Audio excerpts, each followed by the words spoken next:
আজকের তত্ত্বাবধায়ক সরকারের উচিত তাদেরকে খুঁজে বের করে তাদের কাছ থেকে জানা যে ডিএডি রহিম অনেক কিছুই হয়তো জানতো, কিন্তু তাকে জেলখানার মধ্যে কারাগারের মধ্যে মেরে ফেলে এবং এই দেখানোর মধ্যে দিয়ে তারা যে একটা বীরের জাতি, এইটা কিন্তু ভারতীয় কর্তৃপক্ষকে মাথার মধ্যে রাখতে হবে।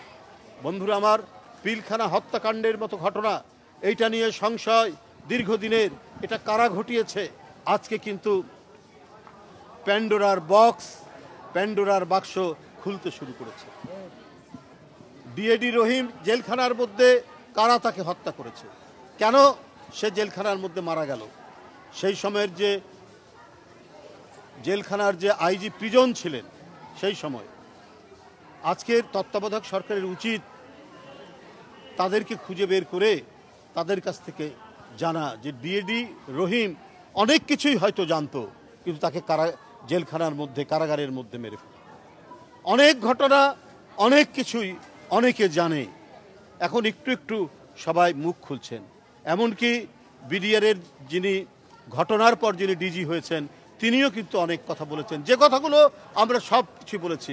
এখানে বিদেশি হস্তক্ষেপ থাকতে পারে, সেই হস্তক্ষেপ নিশ্চিত করার জন্য আওয়ামী লীগ, তার মন্ত্রীরা যায়, তার নেতারা যায় সাদা পতাকা নিয়ে, তাদেরকে কিছু বলে না, আর অন্য আইন শৃঙ্খলা বাহিনী গেলে তার দিকে গুলি করে।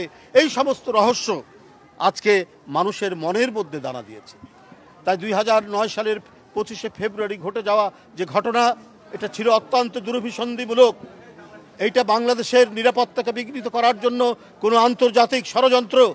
এই ষড়যন্ত্র এখন সুষ্ঠু তদন্তের মাধ্যমে এইটা যদি এখন দেখা হয়, এটা যদি আবারও সুষ্ঠু তদন্ত করা হয়, তাহলে অনেক নতুন জিনিস বেরিয়ে আসবে যে শেখ হাসিনা বাংলাদেশের প্রধানমন্ত্রী ছিলেন না, তিনি ছিলেন আজ্ঞাবাহী একজন প্রধানমন্ত্রী, যিনি ছিলেন একটি দেশের এখানে এখানে প্রতিনিধি। তিনি জনগণের জন্য কাজ করতে এখানে আসেন, যিনি অবাধ এবং সুষ্ঠু নির্বাচনের জন্য যার অঙ্গীকার থাকবে অত্যন্ত দৃঢ়। এবং এটি একটি স্বাধীন প্রতিষ্ঠান, এটি সাংবিধানিক স্বাধীন প্রতিষ্ঠান।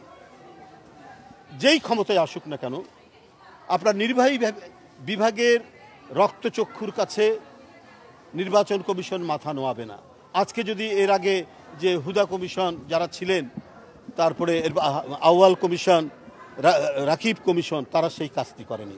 তারা নিছক শেখ হাসিনার একটা উচ্চ পর্যায়ের চাকরি করার জন্য তারা তাদের আত্মাকে বিক্রি করে দিয়েছিলেন শেখ হাসিনার কাছে।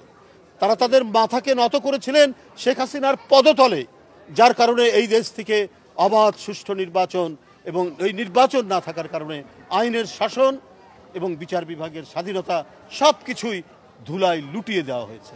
তো আমরা সেই নির্বাচন কমিশন চাই যে তার অধীনে প্রত্যেকটি নির্বাচন হবে অবাধ, সুষ্ঠু, ইনক্লুসিভ, এবং সেখানে কারো হস্তক্ষেপ থাকবে না।